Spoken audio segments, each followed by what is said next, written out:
I'd like to talk about the article in the Journal of the American Medical Association that cautioned against the use of chemical sunscreens.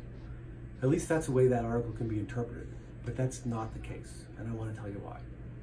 First, that article talked about what's called a maximal use test for chemical sunscreens.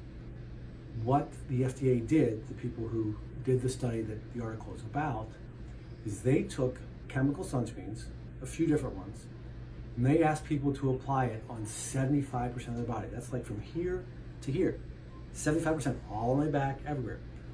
That much sunscreen, 4 times a day, for 4 days. And then they measured the amount of potential chemical sunscreen in the bloodstream, and they found some. Well, let's talk about that. What does this article really mean? Number one, who would use a sunscreen on 75% of your body 4 times a day for 4 days? Not realistic. So this is why it's called a maximal use test. It's not not anything realistic at all. So to interpret that chemical sunscreens are dangerous from that, number one, it's not accurate because no one does that. Now, you could say, well, it's important to wear physical protection like clothing or swim shirts and hats as much as possible to minimize the use of sunscreen that you have to put on your body. That's always a good idea. And I think that's one good take home from that article. 2, the article shows that chemical sunscreens, if you use it 4 times a day on 75% or more of your body, can be in the bloodstream. Now, these are the same chemical sunscreens that have been used for decades in the whole world, and no one's been harmed by them in terms of seeing what effects of being in the bloodstream. So that's not happened. So one, I don't think anyone's ever used it that way in real life, but even if they did, having these chemicals in the blood, if it happened, has not ever shown an adverse event.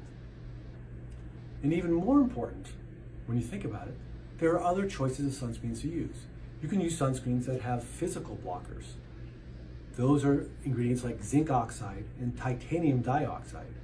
Those ingredients are not chemical. They sit on the skin. They don't create a chemical reaction when the sun hits it. They don't have any potential for being absorbed in the skin. They sit on the skin, the sun hits, they're like an armor, the sun hits, reflects off a physical sunscreen. So those are other choices. So I think the take home from this article is 1, use sunscreen prudently, but use it and be protected. If you're worried, 1, don't apply it on 75% of your body 4 times a day for 4 days if you don't want chemicals in your bloodstream. No one's going to do that, so don't worry about that. 2, wear clothing and physical protection hats as much as possible to cover bodies that are not exposed, parts of your body that are not exposed. And 3, if you're really worried, we have other choices. Please protect yourself. I use protection. I plan on using sun protection all summer. And enjoy the summer with the correct kind of sunscreen and be safe.